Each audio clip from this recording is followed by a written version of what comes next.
أعوذ بالله من الشيطان الرجيم بسم الله الرحمن الرحيم الحمد لله رب العالمين الرحمن الرحيم مالك يوم الدين إياك نعبد وإياك نستعين اهدنا الصراط المستقيم صراط الذين أنعمت عليهم غير المغضوب عليهم ولا الضالين ما شاء الله لا قوة إلا بالله الحمد لله. இந்த வகுப்புல இன்னைக்கு பங்கு பெறதுக்கான வாய்ப்பை நம்ம அனைவருக்கும் கொடுத்ததுக்கு அல்லாவுக்கு நம்ம நன்றி சொல்லிக்கிறோம். எத்தனை பேருக்கு இந்த டைம்ல அல்லாவை நினைச்சுக்கிட்டு இருக்கிறதுக்கான வாய்ப்பு கிடைக்குது, அல்லாவை பத்தி பேசுறதுக்கும் அல்லாவுடைய வார்த்தைகளை கேட்கறதுக்குமான இந்த வாய்ப்பை, இது எவ்வளோ பெரிய ஒரு வாய்ப்பா இந்த நாள்ல இந்த வாய்ப்பு நம்மளுக்கு மிகப்பெரிய ஒண்ணா இருக்கு அப்படிங்கிறத நம்ம பார்க்குறோம். அதை நம்மளுக்கு அல்லாஹ் கொடுத்ததுக்கு நம்ம அல்லாவுக்கு அதிகம் அதிகம் நன்றி சொல்லிப்போம். அல்ஹம்துலில்லாஹ். ஒவ்வொரு நம்மளுடைய காரியங்களையும் நம்ம நினைச்ச வேலைகளையும் திருப்திகரமாகவும் நல்லபடியாகவும் செய்யறதுக்கு நம்மளுடைய உடல் நலத்தை நல்லபடியாக்கி தந்த அந்த அல்லாவுக்கு நம்ம நன்றி சொல்வோம். எவ்வளோ மக்கள் தன்னுடைய வேலைகளை செய்ய முடியாம இருக்கிற நேரத்துல அல்லாஹ் நம்மளுடைய வேலைகளை நல்லபடியா நம்ம கை காலில் நம்மளை செய்ய வச்சதுக்கு நம்ம அல்லாவுக்கு நன்றி சொல்வோம். நம்மளுக்கு பிடித்த உணவுகளை, நம்மளுக்கு விருப்பமான உணவுகளை வாங்கி சாப்பிட்றதுக்கு நம்மளுக்கு பணத்தையும் தந்து அந்த சாப்பாடையும் நம்மளுக்கு கொடுத்து திருப்தியா நம்மளை சாப்பிட அல்லாஹ்வுக்கு நன்றி சொல்லுவோம். அல்ஹம்துலில்லாஹ். ஒவ்வொரு வாரமும் நம்ம வெள்ளிக்கிழமைகள்ல கற்போம் கற்பிப்போங்கிற தலைப்புல தான் நம்ம பார்த்துட்டு வரோம். லீவ்ல வலைக்கம் சலாம். நீ நுஸ்ரத் வந்துட்டியாமா? வந்துட்டேன். அலைக்கம் சலாம். அப்ப நீ பேசு. இன்ஷா அல்லாஹ். நம்ம இன்னைக்கு வறுமையை பத்தி அல்லாஹ் குர்ஆன்ல என்ன சொல்லியிருக்காங்க அப்படிங்கறத பார்ப்போம். குர்ஆன்ல வறுமை, ஏழைகளுக்கு உதவுதல் மற்றும் பொருளாதார நீதி ஆகியவற்றை பற்றி மிக முக்கியமான வழிகாட்டுதல்கள் சொல்லப்பட்டிருக்கு. இஸ்லாமிய பார்வையில வறுமை அப்படிங்கிறது ஒரு மனிதனுக்கு ஏற்படும் சோதனை. அதே நேரத்துல ஏழைகளுக்கு உதவாத செல்வந்தர்களுக்கு அது ஒரு எச்சரிக்கையாகவும் இருக்கு. வறுமை சம்பந்தமா குர்ஆன்ல சொல்லப்பட்டிருக்க சில வசனங்களை பத்தி பார்ப்போம். 1, வறுமைக்கு அஞ்சி குழந்தைகளை கொல்லக்கூடாது. அந்த காலத்துல வறுமை வந்துருமோ அப்படிங்கிற பயத்துல குழந்தைகளை கொல்ற வழக்கம் இருந்துச்சு. முக்கியமா பெண் குழந்தைகளை. ஏன்னா பெண் குழந்தைகள் வளர்ந்து அவங்களுக்கு கல்யாணம் செஞ்சு கொடுக்கறதுல இருந்து குழந்தை பேர் பார்க்கறதுல இருந்து அந்த குழந்தைங்களுக்கு காது குத்துறது வரைக்கும், அந்த குழந்தைங்க வயசுக்கு அதுக்கப்புறம் அந்த மாதிரி நிறைய விஷயங்கள் பெண் குழந்தைகளை பெற்றவங்க செஞ்சே ஆகணும். அது கட்டாயமா இருந்துச்சு. அதனால பெண் குழந்தைகளை கொல்ற பழக்கம் அந்த காலத்துல நிறையவே இருந்துச்சு. வறுமைக்கு பயந்து பெண் குழந்தைகளை அந்த காலத்துல அதிகமா கொலை பண்ணாங்க. குர்ஆன்ல 17வது வசனத்துல 17வது அத்தியாயத்துல 31வது வசனத்துல அல்லாஹ் என்ன சொல்றாங்க அப்படிங்கறத பார்ப்போம் இன்ஷா அல்லாஹ். பிஸ்மில்லாஹிர் ரஹ்மானிர் ரஹீம். வறுமையின் அச்சத்தினால் உங்கள் குழந்தைகளை நீங்கள் கொலை செய்ய வேண்டாம். அவர்களுக்கும் அவ்வண்ணமே உங்களுக்கும் நாமே வழங்குகின்றோம். அவர்களை கொல்வது மிகப்பெரிய குற்றமாகும் அப்படின்னு அல்லாஹ் வறுமையோட அச்சத்துல உங்களோட குழந்தைகளை கொல்லாதீங்க அப்படிங்கிற விஷயத்த குர்ஆன்ல 17வது அத்தியாயத்துல 31வது வசனத்துல சொல்றாங்க. அடுத்து ஏழைகளின் உரிமையை பத்தி பார்க்கலாம். ஏழைகளின் உரிமை ஜக்காத் மற்றும் தர்மம். செல்வந்தர்களின் சொத்தில் ஏழைகளுக்கான உரிமை இருக்கு அப்படின்னு குர்ஆன்ல சொல்லப்பட்டிருக்கு. வறுமையை ஒழிக்க கடமையாக்கப்பட்ட கொடை ஜக்காத் மற்றும் தர்மம் வலியுறுத்தப்பட்டிருக்கிறது குர்ஆன்ல. குர்ஆன்ல ஜக்காத் எப்படி கொடுக்கணும், ஃபர்ஸ்ட் யாருக்கு கொடுக்கணும் அப்படிங்கிற விஷயங்கள் எல்லாமே தெளிவா இருக்கு. அதே மாதிரி தர்மம் அளவுக்கு அதிகமா இருக்கிறவங்க தர்மம் பண்ணணும். இல்லாம இருந்தாலுமே நம்ம கிட்ட இருக்க போக தர்மம் பண்ணதான் செய்யணும். 51வது அத்தியாயத்துல 19வது வசனத்துல அல்லாஹ் சொல்றாங்க, பிஸ்மில்லாஹிர் ரஹ்மானிர் ரஹீம். அவர்களுடைய பணத்தின் ஒரு பகுதி பிச்சைக்காரர்களுக்கும் தேவையுடையவர்களுக்கும் என ஒதுக்கி வைக்கப்பட்டது. மேலும் அவர்களுடைய பணத்தின் ஒரு பகுதி பிச்சைக்காரர்களுக்கும் தேவையுடையவர்களுக்கும் என ஒதுக்கி வைக்கப்பட்டிருக்கு அப்படின்னு சொல்லிட்டு அல்லாஹ் சொல்றாங்க. அதாவது ஜக்காத் எப்படி எந்த வரிசை முறையில எவ்வளவு கொடுக்கணும் அப்படிங்கறது முதற்கொண்டு குரான்ல அல்லாஹ் தெளிவா சொல்லியிருக்காங்க. அடுத்து வந்து வறுமை வந்து ஒரு சோதனையா இருக்கு. அது எப்படிங்கிறத வந்து பார்க்கலாம். ஆஹ் வறுமை அப்படிங்கிறது வந்து ஒரு சோதனை. வறுமையும் செல்வமும் மனிதர்களை வந்து சோதிப்பதற்காக தான் இறைவனால ஆஹ் வழங்கப்படுது. ஆஹ் 2ல 155வது வசனம். பிஸ்மில்லாஹிர் ரஹ்மானிர் ரஹீம். நிச்சயமாக நாம் உங்களை ஓரளவு பயம், பசி, மேலும் பணம், வாழ்வு மற்றும் விளைச்சல் ஆகியவற்றின் நஷ்டத்தின் மூலம் சோதிப்போம். உறுதிப்பாடுடையவர்களுக்கு நற்செய்தி வழங்குவீராக அப்படின்னு குரான்ல சொல்றாங்க. ஆஹ் இந்த இது வந்து 2-3 இதுல பார்க்கலாம். பணத்தாலும் பிள்ளைகளாலும் பசியினாலும் உங்களை வந்து சோதிப்போம் அப்படின்னு சொல்லிட்டு எல்லாம் வந்து சொல்றாங்க. அடுத்து வறுமையை காட்டி சைத்தான் வந்து எப்படி பயமுறுத்துறான் அப்படிங்கிறத குரான்ல சொல்லியிருக்காங்க. வறுமையை காட்டி சைத்தான் வந்து பயமுறுத்துவான். மனிதர்கள் வந்து தர்மம் செய்யறத தடுக்கிறதுக்கு சைத்தான் வந்து வறுமையை காட்டி பயமுறுத்துறான். அதுக்கு மேல நீ கஞ்சத்தனமா இரு, உனக்கு போக நீ அடுத்தவங்களுக்கு கொடு, அப்படி கொடுக்கணும்னு கூட அவசியம் இல்ல, நீ அடுத்தவங்களுக்கு கொடுத்தீங்கன்னா உனக்கு ஒண்ணுமே இல்லாம போயிடும் அப்படிங்கிற அளவுக்கு நம்மளுடைய மைண்டை கட்டுப்படுத்தி நம்மளை வந்து பயமுறுத்தி வச்சிருக்கான். இப்ப ரோட்ல போகும்போது நம்ம கிட்ட ஒரு 10 ரூபா இருந்து யாராவது கேட்டா கூட அந்த 10 ரூபாய் கொடுக்கறதுக்கு கூட மனசு வராது. ஐயோ அந்த 10 ரூபா இருந்துச்சுன்னா நம்ம ஏதாவது வாங்கிக்கலாமே அப்படின்ற மாதிரியான தாட்ஸ் எல்லாம் ஒரு சில சமயம். அந்த மாதிரிலாம் இருக்கத செய்யுது. அந்த அளவுக்கு வந்து சைத்தான் டக்குன்னு ஒரு செகண்ட்ல நம்மளுடைய மனசை வந்து மாத்தி விட்டுறான். குரான்ல அதை பத்தி எல்லாம் என்ன சொல்றாங்கன்னா 2வது அத்தியாயத்துல 268வது வசனத்துல சொல்றாங்க, வறுமையை உங்களுக்கு வாக்களித்து தீமை புரியுமாறு சாத்தான் உங்களுக்கு கட்டளையிடுகின்றான். அதே சமயம் கடவுள் தன்னிடமிருந்து மன்னிப்பையும் அருளையும் வாக்களிக்கின்றார். கடவுள் கொடையளிப்பவர், சர்வமும் அறிந்தவர். நாளைக்கு நம்ம என்ன செய்யறது அப்படிங்கிற பயம் வந்து சில நேரம் பணம் இல்லையே அடுத்து என்ன செய்யறது அப்படிங்கிற சமயத்துல மனிதன் வந்து நம்பிக்கைய இழந்துடுறான். அந்த அளவுக்கு வந்து சைத்தான் வந்து பயத்தை கொடுத்து வறுமையில, அதாவது நம்ம கையில காசு இல்லாத பட்சத்துல அடுத்து நம்ம என்ன செய்ய போறோம் தெரியல, ஒரு சாப்பாடு செய்யறதுக்கோ, காலை சாப்பாடு செய்யறதுக்கோ, மத்தியானம் சாப்பாடு செய்யறதுக்கோ சில சமயம் கையில காசு இல்லைன்னா என்ன செய்யறதுன்னு தெரியலையேன்னு சொல்லிட்டு பயத்தை தூண்டி விட்டுறான். அந்த இடத்துல நம்ம வந்து அல்லாஹுவை மறந்து என்ன செய்யறது அப்படிங்கறதான் யோசிக்கிறோமே தவிர அல்லாஹ் கிட்ட பிரார்த்தனை செய்வோம், அல்லாஹ் கிட்ட பொறுப்பை ஒப்படைச்சிட்டு நம்ம வந்து அமைதியா இருப்போம், நம்மளுக்கு கிடைக்கும் அப்படின்ற ஒரு மனநிலை வந்து நம்மளுக்கு அடுத்த செகண்டே தோண மாட்டேங்குது. அது நம்ம இப்படி நினைச்சிட்டு அதுக்கப்புறமாட்டி நம்ம அப்படி அல்லாஹ் கிட்ட கேட்டு இருந்திருக்கலாமே, நம்ம ஏன் வந்து இப்படி நினைச்சோம் அப்படின்னு அந்த ஒரு செகண்டுக்கு அப்புறம் தான் நம்மளுக்கு அந்த தாட் வரும். டக்கு நம்ம இந்த காசு இல்லை அப்படிங்கும் போதே டக்கு நம்ம அல்லாஹ் கிட்ட தான் நம்ம பிரார்த்தனை பண்ணணும். ஆனா அந்த எண்ணம் வராது. அடுத்து என்ன செய்யறது, யார்கிட்டயாச்சும் கடை வாங்குவோமா, அந்த மாதிரி ஒரு எண்ணம் வந்துட்டு அதுக்கப்புறமாட்டிதான் நம்ம அல்லாஹ் கிட்ட பொறுப்பு ஒப்படைச்சிட்டு அமைதியா இருக்கணும், நல்லா நம்மளுக்கு எப்படியாவது கொடுப்பாங்க, அந்த அந்த தாட் வந்து வரும். அந்த ஒரு செகண்ட்ல பயத்தை வந்து தூக்கி போட்டுடுறான் சைத்தான். அடுத்து வந்து ஏழைகளை வந்து துன்புறுத்தக்கூடாது அப்படிங்கறத பத்தி குரான்ல அல்லாஹ் சொல்றாங்க. ஏழைகளிடம் கனிவாக நடக்க வேண்டும் என்றும் அவர்களை விரட்டக்கூடாது என்றும் குரான்ல வந்து சொல்லியிருக்காரு அல்லாஹ். குரான்ல 93வது அத்தியாயத்துல 9வது வசனத்துல சொல்றாங்க, அனாதையை நீர் கைவிட்டு விட வேண்டாம்.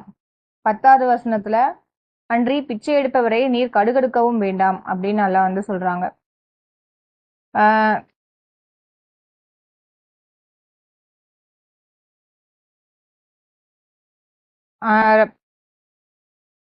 அதுக்கப்புறம் வந்து சுருக்கமா வந்து வறுமை அப்படிங்கிறது வந்து நிரந்தர சாபமா நம்ம கிட்ட இருக்க போறது இல்ல. வறுமையும் சரி செழுமையும் சரி நம்ம கிட்ட வந்துதான் போகும். ஒரேடியா நம்ம வறுமையிலும் இருந்துட போறது கிடையாது, ஒரேடியா செல்வ செழிப்பாவும் இருந்துட போறது கிடையாது. ஏதாவது ஒரு காலகட்டத்துல நம்ம கிட்ட வறுமையும் வரும், செல்வமும் நம்மளுக்கு வந்து கிடைக்கதான் போகுது. அது வந்து வறுமை அப்படிங்கிறது வந்து ஒரு சோதனை தான் தவிர அது வந்து நிரந்தரமான சாபம் கிடையாது. சமூகத்துல உள்ள செல்வந்தர்கள் வந்து ஏழைகளுக்கு கொடுத்து உதவுவதன் மூலம் தான் வறுமையை வந்து ஒழிக்க முடியும். ஏன்னா அல்லாஹ் அப்படிதான் சொல்றாரு, செல்வந்தர்களுக்கு நான் எதுக்காக அவங்களுக்கு பணம் கொடுத்துருக்கேன்னா அவங்களுக்கு கீழே உள்ளவங்களுக்கு அவங்க கொடுக்கணும் அப்படிங்கிறதுக்காக தான் கொடுத்துருக்கேன்ற மாதிரி அல்லாஹ் வந்து சொல்லியிருக்காங்க. ஆஹ் ஏழைகளுக்கு வந்து உதவுவது அப்படிங்கிறது வந்து நம் மீது விதிக்கப்பட்டுள்ள கடமையா வந்து இருக்கு. இத வந்து குரான்ல அல்லாஹ் வந்து தெளிவா சொல்லியிருக்காங்க. இன்ஷா அல்லாஹ் வந்து நம்ம கிட்ட ஆஹ் இருக்கிறது போக தர்மமாகவும் மாசம் மாசம் நம்ம சம்பாதிக்கிற சம்பாத்தியத்துல இருந்து ஒரு பகுதியை ஜக்காத்தாகவும் இன்ஷா அல்லாஹ் கொடுத்து ஏழைகளுக்கு உதவுவோம். அதுக்கு அல்லாஹ் நம்மளுக்கு வந்து வழிகாட்டி அல்லாஹ் நம்மளுக்கு உதவி செய்வாங்க. மேன்மேலும் நம்மளுக்கு வந்து செல்வத்தை கொடுக்கறதுக்கு அல்லாஹ் கிட்ட எல்லாரும் பிரார்த்திப்போம் இன்ஷா அல்லாஹ். அஸ்ஸலாமு அலைக்கும். வலைக்கும் சலாம். அல்ஹம்துலில்லாஹ், மாஷா அல்லாஹ். வறுமையை பத்தி சிறப்பான ஒரு நினைவூட்டல்மா. அல்ஹம்துலில்லாஹ். அதாவது அப்போ மட்டும் வந்து பெண் குழந்தைகளை வறுமைக்கு பயந்து கொள்றது வெறுக்கிறதுன்னு அப்போ மட்டும் இல்ல, இப்ப கூட அந்த இது எல்லாமே நடந்துட்டு தான் இருக்கு. அப்போ ஒரு மாதிரி இருந்தது, இப்போ ஒரு மாதிரி இருந்தது. மொத்தம் வந்து என்னன்னா பெண் குழந்தைங்கள்னாலே ஒரு சுமை, ஒரு பேர்டனா நினைக்கிற ஒரு காலகட்டத்துல தான் இப்பவுமே இருக்கும். சப்மீட்டர்ஸ்ல கூட மாதிரியான ஒரு நிலை தான் இன்னைக்கு வர இருக்கு. இன்னைக்குமே கல்யாணங்கள்ல பார்த்தோம் அப்படின்னா பெண்களுக்கு மகர் கொடுத்து கல்யாணம் பண்ணுங்க அப்படின்னு எல்லாம் சொல்றாங்க. ஆனா நம்ம இதுலயுமே பெண்கள் வீட்டுல இருந்து தான் எல்லா நிலைகளும் நம்ம கடந்து போற ஒவ்வொரு நிலைகளிலுமே ஒரு டைம் வரைக்கும் பெண் வீட்டுல தான் எதிர்பார்க்கிறாங்க. இப்ப நான் வந்து இந்த பொண்ணு மாப்பிள்ளை இதெல்லாம் பேசும்போது பையன் வீட்டுல ஓப்பனாவே வந்து நகை கொடுங்க அப்படின்னு சொல்லி கேக்குறாங்க. அதாவது நம்ம சப்மிஷனுக்கு வந்துமே அந்த பழைய கால அந்த சடங்குகளை தான் எல்லாருமே ஃபாலோ பண்ணிட்டு இருக்கோம். முதல்ல நம்ம இந்த மாதிரி இதுகள்ல இருந்தெல்லாம் மாறி வரணும். பெண் குழந்தைகளுக்கு மகர் கொடுத்து கல்யாணம் பண்ற அந்த ஒரு நிலைக்கு வந்து எதிர்பார்ப்புகள் இல்லாத ஒரு நிலைக்கு நம்ம வரணும். கடவுள் தான் நம்மளுக்கு கொடுக்கக்கூடியவரா இருக்காரு. அல்லாஹ் சொல்ற கட்டளையை நம்ம ஃபாலோ பண்ணும் போதுதான் அந்த இதெல்லாம் வந்து சரியா நடக்கும். இப்பவுமே வந்து அந்த உசிலம்பட்டி அதெல்லாம் சொல்லுவாங்கல்ல, கள்ளிப்பால் கொடுத்து கொள்றாங்கன்னு. ஸோ எல்லா இடங்கள்லயுமே இந்த மாதிரி எல்லாம் இன்னும் நடந்துகிட்டு தான் இருக்கு. இன்னும் அது முடிவுக்கு வரல. கொஞ்சம் இது மாறி இருக்கு, பட் அது வேற வேற ஃபார்ம்ல இன்னும் வெளிப்படுத்தப்பட்டுக்கிட்டு தான் இருக்கு. அதனாலயே நிறைய பேர் ஒரு 2-3 பெண் குழந்தைகள் பிறந்தாலே வந்து பயப்பட ஆரம்பிச்சிடறாங்க. எப்படி நம்ம எல்லாம் பண்ண போறோம் அப்படிங்கிற அந்த ஒரு நிலையும் வருது. அந்த நிலைக்கு தள்ளப்படுறாங்க அப்படின்னு தான் நான் பாக்குறேன். சொசைட்டி வந்து அவங்கள அந்த நிலைக்கு கொண்டுட்டு போகுது. ஸோ இது அவங்கள மட்டுமே நம்ம வந்து சொல்ல முடியாது. நம்ம இந்த சமுதாயத்துக்கு நம்ம வந்துட்டோம். நம்ம குரான் படி இன்ஷா அல்லாஹ் அந்த விஷயத்துல வந்து முக்கியமா நம்ம மாறி வரணும். வறுமையும் சரி செல்வமும் சரி ரெண்டுமே வந்து நம்மளுக்கு சோதனையா தான் இருக்கு. செல்வம் வச்சிருக்கிறவங்க கண்டிப்பா கொடுத்தே ஆக வேண்டிய ஒண்ணா இருக்கு. ஜக்காத்தா இருக்கட்டும், தர்மமா இருக்கட்டும். இதுல ஏழை பணக்காரங்க அப்படி சொல்லலாம் இல்ல, எல்லாருமே காசு வந்ததுன்னா 1000 ரூபாய் வந்தாலும் அதுக்கு நம்ம ஜக்காத்து எடுத்து வச்சு ஆகணும். எல்லாருமே ஜக்காத் கொடுத்துடணும். செல்வந்தர்கள் வந்து தர்மம் வந்து அதிகமா கொடுக்கக்கூடிய ஒரு நிலையில இருக்கும். நம்ம எவ்வளவுக்கு எவ்வளவு கொடுக்குறோமோ அது எல்லாமே நம்ம ஆன்மாவுக்கு தான் நம்ம கொடுக்குறோம். இந்த வறுமையை இயல்பான கஞ்சத்தனத்துல இருந்து நம்ம மாறி வரணும். நீங்க சொன்ன மாதிரி சாத்தான் வந்து கஞ்சத்தனத்தை தான் நம்மளுக்கு ஊக்குவிச்சுக்கிட்டே இருக்கான். உனக்கு தேவை, உனக்கு நாளைக்கு வேணும், யாரும் கொடுக்க மாட்டாங்க அப்படிங்கிற மாதிரி எண்ணத்தை தான். அது நீங்க சொன்னது எல்லாமே எல்லாத்துக்குமே வரக்கூடிய ஒரு எண்ணமா தான் இருக்கு. காசு அளவு வேணா வேறையா இருக்கலாம், பட் அந்த எண்ணங்கள் வந்து சாத்தான் போட்டுக்கிட்டே தான் இருக்கான். அதை ஓவர் கம் பண்ணி நம்ம கொடுக்கறது வந்து நம்ம ஆன்மா தான் முன்னாடி நின்று கேட்குது. நம்ம ஆன்மாவுக்காக தான் நம்ம கொடுத்துட்டு இருக்கோம். நம்மளை கடவுள் புறத்துல மீட்டுக்கிறதுக்காக அப்படிங்கிற எண்ணத்தை நம்ம வந்து அதிகமா மனசுல வச்சுக்கிட்டோம் அப்படின்னா, அப்படி நம்ம கொடுக்கறது சின்னதா இருந்தாலும் அது நம்மளுக்கு பன்மடங்கா திருப்பி வர்றத, தேவையான நேரத்துல ஒரு சின்ன இதா இருந்தா கூட அல்ல நம்மளுக்கு செழிப்பா கொடுக்கறத நம்மளால வந்து நல்லா உணர முடியுது. ஒரு நம்பிக்கையாளர்களுக்கு ஒரு சின்ன சாரலே போதும் அப்படின்னு நல்லா சொல்றாங்க இல்லையா. நம்ம திருப்தி நம்ம உணர முடியும் எல்லா காலங்களையும் நம்ம கொடுக்கக்கூடியவங்களா இருந்தோம் அப்படின்னா. ஸோ தர்மம்ங்கிறது ரொம்ப ரொம்ப முக்கியமான ஒரு விஷயம். அதை பத்தியே நம்ம தனியா நம்ம பேசணும். பட் வறுமை அப்படிங்கிற ஒன்றை கொடுத்து சாத்தான் வந்து நம்மளை ரொம்ப பயமுறுத்திக்கிட்டே இருக்கான். இப்போ நீங்க சொன்ன மாதிரி வாழ்வாதாரங்கள்ங்கிறது மாறி மாறி காலங்கள் வரும். அல்லாஹ் நம்மளுக்கு தொடர்ந்து கொடுத்துக்கிட்டே இருப்பாங்க. அல்லாஹ் சொல்றாங்க, நான் உங்களுக்கு மெஷர் பண்ணி கரெக்டா கொடுக்குறேன் அப்படின்னு சொல்றாங்க இல்லையா. ஸோ அல்லாஹ் வந்து நம்மளுக்கு மெஷர் பண்ணி நம்மளுக்கு தேவையான நேரத்துல கரெக்டா கொடுப்பாரு. இந்த நேரத்துல நம்மளுக்கு கூட வந்துட்டா நம்ம அதை ஏதாவது மிஸ்யூஸ் பண்ணிடுவோம். அதனாலதான் நம்மளுக்கு அளவா கொடுக்குறாரு அப்படிங்கிறத நம்ம உணர்ந்துகிட்டோம் அப்படின்னாலே நம்மளுக்கு வர்றதே வந்து போதுமானதா இருக்கும். ஸோ எந்த விஷயத்துலையுமே நம்ம வந்து ஐயோ இப்ப நம்மளுக்கு ரொம்ப கம்மியா இருக்கே அப்படின்னு நம்ம நம்பிக்கைய நம்ம இழக்க மாட்டோம். இருக்கிறதுல நம்ம வந்து திருப்தியா இருப்போம். அது ஒரு சோதனைங்கிறத புரிஞ்சுக்கிட்டு நம்ம அதுல ஜெயிக்கணும் அப்படிங்கிற நம்பிக்கையோட நம்ம கடந்து போயிட்டோம் அப்படின்னா அல்லாஹ் வந்து நம்மளுக்கு அந்த நிலையை மாற்றி கொடுத்துருவாரு அப்படிங்கிறத ரொம்ப ரொம்ப அழகா தெளிவா சொன்னீங்கம்மா. மாஷா அல்லாஹ், அல்ஹம்துலில்லாஹ். வேற யார் இதை பத்தி சொல்றீங்க? அஸ்ஸலாமு அலைக்கும். வலைக்கம் சலாம். நுஷ்ரத் சொன்னது வந்து ரொம்ப ரியலிஸ்டிக்கா சொன்னது. எல்லார் மனசுல உள்ள ஃபீலிங்ஸையும் அப்படியே படம் பிடிச்சு காமிக்கிற மாதிரி இருந்தது. அதாவது நம்ம குடுக்கணும்னு நினைக்கிறது ஒண்ணா இருக்கும். அந்த கை வந்து அங்க போய் குடுக்கும்போது அது வந்து வேற மாரி மாறிடும்.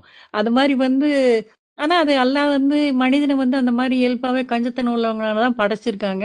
அத வந்து நம்ம அல்லாஹ்வோட உதவியை கொண்டு நம்ம வெல்லணும். ரொம்ப நல்லா அந்த பிராக்டிகலான ஒரு ஆ இதுவா இருந்தது. ரிமைண்டரா இருந்தது. அல்ஹம்துலில்லாஹ். மாஷா அல்லாஹ், அல்ஹம்துலில்லாஹ். வேற யார் சொல்றீங்களா? அஸ்ஸலாமு அலைக்கும். வலைக்கம் சலாம். அல்ஹம்துலில்லாஹ். இது இந்த தலைப்பே வந்து புதுசா இருந்துச்சு. வறுமைன்னு குரான்ல நம்ம நிறைய சப்ஜெக்ட் பார்த்துருக்கோம். இந்த சப்ஜெக்டும் பார்த்துட்டு ஆரம்பத்துல சொல்லும் போதும் வறுமை வந்து வசதி கம்மியா உள்ளவங்களுக்கு அது ஒரு சோதனை, வசதி அதிகமா உள்ளவங்களுக்கும் அது வந்து அது இன்டைரக்டா அது அவங்களுக்கும் சோதனை இருக்கு. நம்ம சொந்தத்திலேயே அல்லாஹ் சொல்லியிருக்காங்கல்ல, உறவு முறையில கூட இருக்கிறவங்களுக்கு தேவையுடையவங்களுக்கு கொடுங்கன்னு. நம்ம கூட உள்ளவங்களுக்கும் அது வந்து அவங்க வறுமையில இருக்கும்போது வசதி இருக்கிறவங்க உதவணும் அப்படின்னு சொல்லிட்டு சொன்னாங்க. அல்ஹம்துலில்லாஹ் ரொம்ப சிறப்பா இருந்துச்சு. அது நம்ம நம்ம இதுலயுமே கூட பிரதர் நிறைய வெளியில குடுக்குறாங்க. ஆனா சொந்தத்துக்குள்ள க்ளோஸா பழகி அவங்களுக்கு என்ன தேவைகள் இருக்கு நிறைய பேர் கேட்க மாட்டாங்க. அண்ணன் தம்பிங்களா இருந்தா கூட நிறைய பேர் கேட்க மாட்டாங்க. சோ அப்ப அக்கறை எடுத்துக்கிட்டு அவங்க கூட பேசி அவங்க மாதிரி நிலைமையில இருக்காங்க அப்படின்னு சொல்லுவோம். ஸோ அதுல எல்லாம் நம்ம வந்து கொஞ்சம் இன்னும் நம்ம அக்கறை எடுத்து கவனம் செலுத்தி நம்ம சொந்தத்துக்குள்ள முதல் சர்க்கிள் எப்படி இருக்காங்கங்கிறத நம்ம கொஞ்சம் அக்கறை எடுத்து கவனிக்கணும் அப்படிங்கிறதையும் நான் அவங்க இதுல இருந்து புரிஞ்சுக்கிறேன். அல்ஹம்துலில்லாஹ், சிறப்பு பிரதர். ஏன்னா அல்லாஹ்வோட சிஸ்டமே அப்படிதான். இப்ப இப்ப நம்ம குடும்பம்னு எடுத்துக்கிட்டா நம்ம குடும்பத்துல ரொம்ப நெருக்கமா உள்ளவங்க 100 பேர் எடுத்துக்கிட்டா அதுல 90 95 பேரு ஏனி சம்பாதிக்கிறவங்களா இருப்பாங்க. மீதி உள்ள 5 பேர் தான் வந்து தேவையுடையவங்களா இருப்பாங்க. அந்த 95 பேரு அவங்களோட ஒரு ப்ராப்பரா ஈவன் நம்ம கடுமையான தர்மத்தை கொடுத்தா கூட அந்த 5% உள்ளவங்களுக்கு வந்து அது தேவை வந்து பூர்த்தி ஆகிடும். இந்த மாதிரி அல்லாஹ்வோட சிஸ்டமே வந்து வறுமை இல்லாதது, வறுமையே இருக்காது. அதை வந்து அந்த கஷ்டத்தை வந்து மனிதர்கள் தான் ஏற்படுத்திக்கிட்டாங்க. அல்ஹம்துலில்லாஹ். மாஷா அல்லாஹ், கரெக்ட் பிரதர். அதான் அல்லாஹ் அந்த வசனத்துக்குள்ள கூட சொல்றாங்க பாருங்க, முதல்ல பெற்றோர்கள் அப்புறம் உறவினர்கள். முதல்ல இந்த ரெண்டு வந்து கரெக்டா இது பண்ணிட்டு தான் அடுத்ததுக்கு போகணும். அப்ப அவங்கவுங்க குடும்பத்தின் அந்த உட்சுவர்கள் கரெக்டா பூசப்படும் பொழுது அந்த அவங்கவுங்க ஃபேமிலிக்குள்ளேயே அந்த சரியான ஒரு நிலைப்பாடு வந்துரும். அதுக்கு முதல்ல நம்ம அவங்க கூட க்ளோஸா இருக்கமா, அவங்க என்ன அவன் வந்து நம்ம கிட்ட கேட்கட்டும் அப்ப கொடுப்போம் அப்படின்னு நினைக்கிறோமா, இல்ல நம்ம அவங்க நிலையை அறிஞ்சு நீ என்ன இதுல இருக்கப்பா உனக்கு எதுவும் தேவை செய்யறோமா, அந்த அக்கறை எடுத்துக்கிறதெல்லாம் நம்ம கிட்ட இருக்கா அப்படிங்கிறது இந்த இதுக்குள்ள வருது. நம்ம கிட்ட இருந்ததுன்னா நம்மளுக்கு அது ஒரு சோதனை, நம்ம அதை சரியா பண்றோமா இல்லையா பத்தி நம்ம அதையும் சரி பார்த்துக்கணும். அல்ஹம்துலில்லாஹ், சிறப்பு பிரதர். வேற யாரும் சொல்றீங்களா? வறுமை. அஸ்ஸலாமு அலைக்கும். வலைக்கம் சலாம். பெண் குழந்தைகள் அதை பத்தி சொன்னது. இப்ப என்ன செய்றாங்க, எல்லாம் ஸ்கேன்லயே பார்த்துட்டு அதை கலைக்க ஆரம்பிச்சுறாங்க. ரொம்ப பேர் வீட்லயுமே இப்பயும் நடந்துகிட்டு தான் இருக்கு. நம்ம முஸ்லிம்ஸும் சரி, ஹிந்துலையும் சரி, கிறிஸ்துவும் சரி, 6 மாசம் இங்கே மேக்சிமம் இந்த இங்க லோக்கல் எல்லாம் காசை கொடுத்து பாத்துறாங்க. ஆளினமா பெண்ணினமான்னு பாத்துறாங்க. அதோட இப்ப அது நடந்துகிட்டு இருக்கு. வெளியே வர்றதுக்கு முன்னாடி அழிச்சுறாங்க. ஆமா, அதுக்கான காரணங்கள் தான் இப்ப அவங்க சொன்னாங்க இல்லையா, அந்த மாதிரி கல்யாணம் பண்ணணும், படிக்க வைக்கணும், நகை சேர்க்கணும், கல்யாணம் பண்ணணும், குழந்தை பேர் பார்க்கணும், அப்படியே வரிசையா அது போய்கிட்டே இருக்கு. அந்த ஒரு பேர்டனை வந்து அவங்க இது பண்றாங்க. எல்லாத்துக்கும் அல்லாஹ் தான் கொடுக்கக்கூடியவரா இருக்காரு. அதுக்காக அவங்க செய்யறது நம்ம கரெக்ட்லாம் சொல்ல முடியாது. அவங்களுக்கு என்ன அந்த குழந்தைக்குன்னு என்ன அல்லாஹ் வச்சிருக்காங்களோ அதை அல்லாஹ் தருவாங்க. நம்ம யாருக்கும் எதையும் கொடுக்கல. நல்ல தருவாங்கங்கிற ஒரு இது வந்து அவங்களுக்கு இருக்கணும். பட் சொசைட்டியும் பொறுப்போட நடந்துக்கிறணும். ரெண்டையுமே நம்ம வந்து சரியா செய்யக்கூடியவங்களா இன்ஷா அல்லாஹ் இருக்கணும். அந்த இதை மாறி வந்து வரணும். அப்புறம் ஜூன் 10ஆம் தேதி வந்து அரபி கிளாஸ் இன்ஷா அல்லாஹ் ஸ்டார்ட் பண்ண போறோம். அதை பத்தின ரிமைண்டர்ஸ் வந்து கொடுத்துக்கிட்டே இருக்கோம். இன்ஷா அல்லாஹ் யாரெல்லாம் ஜாயின் பண்ணணும் அப்படின்னு விரும்புறீங்க எல்லாரும் வந்து பேர் கொடுங்க. அதுக்கு எல்லா கிளாஸுகளும் எப்படி நம்ம அட்டன் பண்றோமோ அதே மாதிரி தான். இந்த வெஃபெக்ஸ் கிளாஸ் மாதிரி நம்ம எப்போ வேண்டாலும் வரலாம், எப்போ வேண்டாலும் போகலாங்கிறது இல்லை. நம்ம ஒரு இதை எடுத்து படிக்கணும்னா எப்படி ப்ராப்பராக கரெக்டாக கிளாஸ் அட்டன் பண்ணி டெய்லி நம்ம அதுக்குள்ளதெல்லாம் பண்ணுறோமோ அந்த மாதிரி பண்ணக்கூடிய ஒரு வகுப்பாக இதை வந்து நம்ம ரெடி பண்ணியிருக்கோம் இன்ஷா அல்லாஹ். அது விருப்பம் உள்ளவங்க அது உங்களுடைய பேர்களை கொடுங்க. நம்ம புது விஷயம் கத்துக்கிற பொழுது நம்ம மூளைக்கு வந்து நல்ல ஒரு இதுவா இருக்கும். அது நிறைய மறதிலாம் வருது இல்லையா, அதுக்கு என்னன்னா நிறைய புது விஷயங்கள் கத்துக்கங்க அப்படின்னு சொல்லுவாங்க. அந்த மாதிரி மறதிலாம் வராம இருக்கும். கத்துக்கிற போது நம்மளுக்கும் அந்த ஆர்வமும் புதுசாவும் நம்ம ஃபீல் பண்ணுவோம். இது ஒரு முக்கியமான விஷயம் இருக்குங்கிறது வந்து ஒரு ஒரு மாபெரும் அற்புதத்தை அல்ல நம்ம கொடுத்துருக்காங்க. அதை எழுதி பார்த்து அதை போட்டு பார்த்து அதை வந்து உணர்றதுக்கான ஒரு வாய்ப்பை வந்து அல்ல நம்மளுக்கு இலகுவா ஏற்படுத்தி தராங்க. எஃபர்ட் போட்டு எங்கேயும் போய் யார்கிட்டையும் போய் நம்ம கத்துக்கிற மாதிரி இல்லாம நம்மளுடைய வீடு தேடி அது நம்மளுக்கு வரக்கூடிய ஒரு வாய்ப்பா அது இருக்கு. உங்களுடைய பிள்ளைகள், உங்களுடைய பேர பிள்ளைகள் எல்லாத்துக்குமே நீங்க வந்து இதை வந்து எடுத்துட்டு போய் சொல்ல வேண்டிய கடமை நம்மளுக்கு இருக்கு. இந்த விஷயத்த கொண்டு போய் நம்ம சேர்க்கணும். அடுத்து வரக்கூடிய அந்த வருங்கால தலைமுறையினருக்கு நாம அமைக்கக்கூடிய முன்மாதிரி சிறந்த ஒண்ணா இருக்கணும் அப்படின்னு சொல்றாங்க. அதுக்குள்ள வேலையை வந்து நம்ம ஸ்டார்ட் பண்ணியிருக்கோம். அந்த கிளாஸ் வந்து ஜூன் 10ஆம் தேதி ஆரம்பிக்கிறாங்க. இன்ஷால்லா எல்லாம் வந்து பேர் கொடுங்க. இன்ஷால்லா ஜென்ஸ் எல்லாமே ஜாயர் பாய் கிட்டேயோ இல்லை வந்து தமீம் பிரதர் கிட்டேயோ கொடுத்தீங்கன்னா அவங்க வந்து பேரை கலெக்ட் பண்ணி கொடுத்துருவாங்க. அப்புறம் இன்னொரு விஷயம் என்னன்னா, நம்ம வந்து தொடர்ந்து நம்மளுடைய பயான்களை வந்து தமீம் பிரதர் வந்து காடலோன் அப்படிங்கிற அந்த வெப்சைட்ல வந்து எல்லா பயான்களையுமே லோட் பண்ணிட்டே வராங்க. எந்தெந்த பயான் இங்க பண்றாங்களோ, ஜும்மா பண்றோமோ அந்த பயான் எல்லாமே வந்து நம்மளுக்கு வந்து அதுல அந்த தளத்துல வந்துருது. நம்ம செய்ய வேண்டியதெல்லாம் என்ன அப்படின்னா, நம்ம அந்த இதுல போய் அந்த பயானை நம்ம கேட்டுட்டு மாஷா அல்லா, அல்ஹம்துலில்லா, இல்ல அந்த பயான்ல உங்களுக்கு ஏதாவது ஒரு லைன் பிடிச்சிருக்கோம் இல்லையா, அதை பத்தி நம்ம போடும் போது என்ன ஆகும் அப்படின்னா, இப்ப நம்மளால வந்து ஒருத்தர்கிட்ட போய் எடுத்து சொல்ல முடியல, கேட்க மாட்டேங்கிறாங்க அப்படின்னு நம்ம சொல்றதையே இப்ப விட்டுட்டோம். ஸோ நம்மளுக்கு வெஃபெக்ஸ்ல வந்து பேச முடியல, எனக்கு 1/2 மணி நேரம் பேச முடியாது, பேச வராது அப்படின்னு சொல்றோம். அப்ப இந்த மாதிரி பயான் பண்றவங்களுடைய இதை நம்ம வந்து இந்த மாதிரி கமெண்ட்ஸ் போடுறது, லைக் போடுறது, இந்த மாதிரி நம்ம பண்ணும் போது என்ன ஆகுது அப்படின்னா, இப்ப யாராவது ஒரு பயானை பார்க்கணும்னு நினைச்சாங்கன்னா, இப்ப நம்மளே யூடியூப்ல போய் ஒண்ணு பார்த்தோம் அப்படின்னா ஒரு டாக்டர் வீடியோ முன்னாடி வருது அப்படின்னா அதுக்கு என்ன ரீசன்னா, நிறைய கமெண்ட்ஸ் இருக்கும் அதுல. அதுதான் நம்மள அவங்க இதை முன்னாடி கொண்டுகிட்டு வருது. இப்ப நம்ம எவ்வளவு பேரு நம்ம வந்து அந்த பயானை கேட்கிறோம், ஆனா யாருமே நம்மளுக்கு அதுக்கு வந்து ரிவ்யூஸ் எதுவுமே கொடுக்கறதே இல்லை. அதனாலயே அது எதுவுமே வரமாட்டேங்குது முன்னாடி. இதெல்லாம் நம்ம செய்யக்கூடிய ஒரு சின்ன சின்ன இதுதான். அதுக்கு ஒரு 2 நிமிஷம் தான் ஆகும் நம்மளுக்கு. நம்ம வீட்டுல உள்ள பிள்ளைங்கள்ட்ட சொல்லி இதுக்கு எப்படி போய் பார்க்கணும் அதை கேட்டுட்டு நம்ம ஒரு தடவை சொல்லி கொடுத்துட்டா நம்ம கத்துக்குருவோம். கத்துக்கிட்டு நம்ம அதுக்கு எழுதி ஒரே ஒரு வரி எழுதுனா போதும், ஒரு லைக் பண்ணா போதும். அப்ப அது வந்து மத்தவங்க பார்க்கும்போது அது முன்னாடி வந்து நிற்கும், மற்ற மக்களுக்கு கடவுளுடைய செய்தி போய் கிடைக்கும். அதை செஞ்ச அந்த பங்குக்கு அல்ல நம்மளுக்கும் நன்மையை தருவாங்க. ஸோ அதெல்லாம் நம்ம நிறைய கத்துக்கிறோம் இல்லையா. நம்மளுக்கு என்ன வயசானாலும் ஃபோன் எப்படி யூஸ் பண்றது, யூடியூப் எப்படி பாக்குறது, ஃபேஸ்புக் எப்படி பாக்குறது, எல்லாம் நம்ம இப்ப கத்துக்கிட்டு தானே பண்றோம். எதையும் நம்ம படிச்சுட்டுலாம் ஒன்றும் பண்ணலையே. அப்ப இந்த விஷயம் எப்படி நான் பண்ணணும் அப்படின்னு நம்ம வீட்டுல உள்ள பிள்ளைங்கிட்ட கேட்டாலே சொல்லி கொடுப்பாங்க. நம்ம இப்படி பண்ணுங்க, அத நீங்க கேட்டுட்டு ஒவ்வொரு பயானுக்கும் அவங்களுக்கு இதெல்லாம் தோணவே இல்ல. ஆக்சுவலா எவ்வளோ பயான்கள் கேட்கிறேன். எவ்வளோ பயான்கள்ல கேட்கிறோம். ரொம்ப அற்புதமான இதெல்லாம் பாயிண்ட்ஸ்லாம் சொல்றாங்க. அது ம்ஹ்ம். மனசளவுல பாராட்டிப்பேனே தவிர, அந்த மாரி ஒரு லைக் கூட போய் போடுறதில்ல. இப்ப நீங்க சொன்ன ஆமா. உடனே தான், ஏன்னா ஆமா ஏன் நம்மளுக்கு நமக்கு தெரியுதுல்ல. அத நம்ம அந்த மாரி நெனைக்கல இல்லையா? போட்டா முன்னாடி வரும். ஆ, ஆ. ஏன்னா எல்லாரும் அது பாக்குற மாரி எதுக்குமே நான் வரும். பண்றது கிடையாது அது. அதனால எனக்கு இது அது பண்ணணும்னு தோணல. இல்ல ம். நீங்கன்னு இல்ல. இதுவரைக்கும் நானும் எதுக்குமே பண்ணது கிடையாது. நீங்க சொல்ற மாரி நான் நெனச்சுப்பேன். ரொம்ப சூப்பரா பேசியிருக்காங்கல்ல அப்படின்னு நெனச்சுப்பேன். பட் அ. அதுக்கு இந்த கமெண்ட்ஸ் போட்டா இது முன்னாடி வரும், மத்தவங்க பாப்பாங்கங்கிறது எனக்கும் இவ்வளவு நாளா தெரியல. ம், ம், ம். தெரிஞ்சவங்க அத அதான். யூஸ் பண்றவங்க சொல்லும்போது தான் இன்ஷா அல்லாஹ்.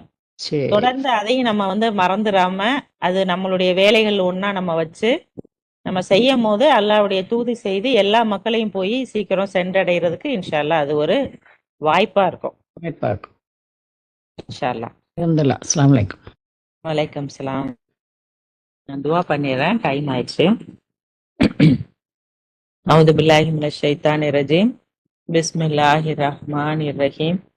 அன்பாளரே, அருளாளரே, கருணையாளரே, கிருபையாளரே, புகழுக்கு உரியவரே, பிரபஞ்சத்தின் இரட்சகரே, எல்லாம் வல்ல எங்கள் அல்லாஹுவே, எல்லா ரகசியங்களையும் அறிவிப்புகளையும் அறிந்தவரே, மிகுந்த நம்பிக்கைக்குரியவரே, அமைதி நிறைந்தவரே, சர்வ வல்லமை உடையவரே, சர்வ சக்தி நிறைந்தவரே, நீரே துதிப்பிற்குரியவர். நீர் எங்களுக்கு கற்பித்தவற்றை தவிர எங்களுக்கு எந்த அறிவும் இல்லை. எங்கள் இரட்சகரே, நீரே எல்லாம் அறிந்தவராக ஞானம் மிகுந்தவராக இருக்கின்றீர். எங்கள் இரட்சகரே, உம்மிடம் சரணடைந்தவர்களாக எங்களை ஆக்குவீராக. எங்களுடைய சந்ததியிலிருந்தும் உமக்கு சரணடைந்தவர்களின் ஒரு சமூகம் இருக்கும்படி செய்வீராக. எங்கள் மார்க்க சடங்குகளை எங்களுக்கு கற்றுத் தருவீராக. எங்களை மீட்டுக் கொள்வீராக. நீரே மீட்பவர், மிக்க கருணையாளர். எங்கள் இரட்சகரே, பள்ளியின் கட்டுமான வேலைகளை எந்த சிரமமோ தாமதமோ இன்றி சிறப்பான முறையில் கட்டி முடிப்பதற்கு எங்களுக்கு அருள் செய்வீராக. எங்களை ஆசீர்வதிப்பீராக. எங்கள் இரட்சகரே, இவ்வுலகில் நன்மையையும் மறுவுலகில் நன்மையும் எங்களுக்கு விதித்திடுவீராக. நரக நெருப்பின் வேதனையிலிருந்து எங்களை காத்திடுவீராக. எங்கள் இரட்சகரே, எங்கள் பாதங்களை எங்களுக்கு பலப்படுத்துவீராக. எங்களுக்கு உறுதிப்பாட்டை வழங்குவீராக. எங்கள் இரட்சகரே, நாங்கள் செவியேற்றோம், நாங்கள் கீழ்ப்படிந்தோம், எங்களை மன்னிப்பீராக. இறுதி விதி உம்வசமே இருக்கின்றது. எங்கள் இரட்சகரே, நாங்கள் மறந்து விட்டாலோ அல்லது தவறு செய்து விட்டாலோ எங்களை தண்டித்து விடாதீர். எங்கள் இரட்சகரே, எங்களுக்கு முன் இருந்தோர் செய்தது போல் உமக்கு எதிராக நிந்தனை செய்வதை விட்டும் எங்களை பாதுகாப்பீராக. எங்கள் இரட்சகரே, வருந்தி திருந்துவதற்கு மிகவும் காலதாமதமாகிவிடும் வரையிலும் பாவம் செய்து கொண்டிருப்பதை விட்டும் எங்களை பாதுகாப்பீராக. எங்களை பிழை பொறுப்பீராக. எங்களை மன்னிப்பீராக. எங்கள் மீது கருணை கொள்வீராக. நீரே எங்களுடைய இரட்சகரும் எஜமானரும் ஆவீர். நம்பிக்கையற்ற மக்களுக்கு எதிராக எங்களுக்கு வெற்றியை தருவீராக. எங்கள் இரட்சகரே, எங்கள் பாவங்களை நாங்கள் ஒப்புக்கொள்கின்றோம். எங்களை பிழை பொறுப்பீராக. எங்களை மன்னிப்பீராக. எங்களுடைய ஒளியை எங்களுக்கு பூர்ணப்படுத்துவீராக. எங்களை மீட்டுக் கொள்வீராக. ரப்பனா தகப்பல் மின்னா இன்னக அன்த ஸமீஉல் அலீம். அல் ஃபாத்திஹா. பிஸ்மில்லாஹிர் ரஹ்மானிர் ரஹீம். அல்ஹம்துலில்லாஹி ரப்பில் ஆலமீன். அர்-ரஹ்மானிர் ரஹீம். மாலிகி யௌமித்தீன். இய்யாக நஅபுது வ இய்யாக நஸ்தஈன். இஹ்தினஸ் ஸிராத்தல் முஸ்தகீம். ஸிராத்தல்லதீன அன்அம்த அலைஹிம் ஹைரில் மக்தூபி அலைஹிம் வலத்தாலீன். மாஷா அல்லாஹ், லா குவத்த இல்லா பில்லா. அல்ஹம்துலில்லாஹ். ஸலாமுன் அலைக்கும்.